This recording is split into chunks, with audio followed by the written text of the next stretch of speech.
So what we're doing today is we are preparing the wigwam frame for the birch bark. So we have actually in the last 2-3 weeks created or prepared our birch bark in order for it to go onto the wigwam. So we've done that. We actually harvested the birch bark back in the spring and we've held it in storage at Art Patadagoose's house. And now what we're doing is we're prepping, prepping the wigwam for the birch bark. Historically, with the Indian Act and before that, we're looking at not being able to practice ceremonies, practice our traditions. A lot of assimilative procedures and stuff went into play. There is also resilience that comes with that. So our ancestors and our grandmas and our grandparents went underground and they actually kept the practices and the tradition and the knowledge for us when they were able to actually, when it wasn't illegal anymore to practice our traditions and ceremonies.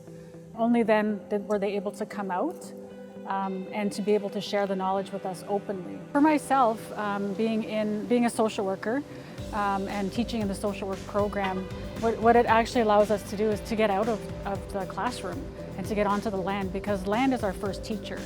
And that's something that's been taught to me by my grandmother, my mother, and it's something that we can't find in the classroom or books. It's something that you need to be out on the land for. And I think it's a good connection being here at Laurentian, being on campus, but also being able to access the land that's here. Today we're doing the cladding of the wigwam that the previous second years of last year built, and we're just kind of helping with the legacy and adding our part of the wigwam, which are the birch bark panels. So each student got to pick their panel as well as create a connection with their panel.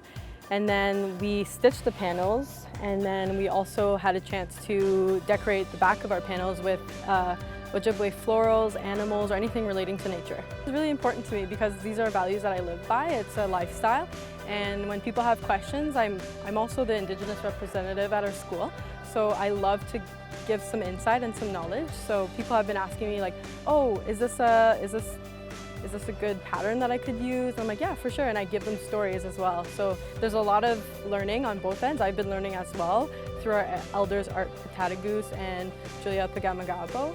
So it's been a really, really incredible experience. A lot of knowledge has been set aside in the process of educating Indigenous people in more Western ways of knowing.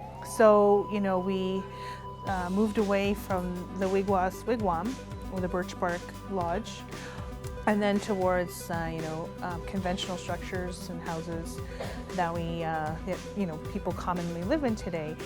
So we've really kind of gotten away from working with materials like birch bark on a very regular basis. It's like all the pieces of the wigwas that we're going to be putting onto the wigwam. It's like piecing all those bits of knowledge together to kind of reclad, our framework of knowing as Anishnawbek people of this area.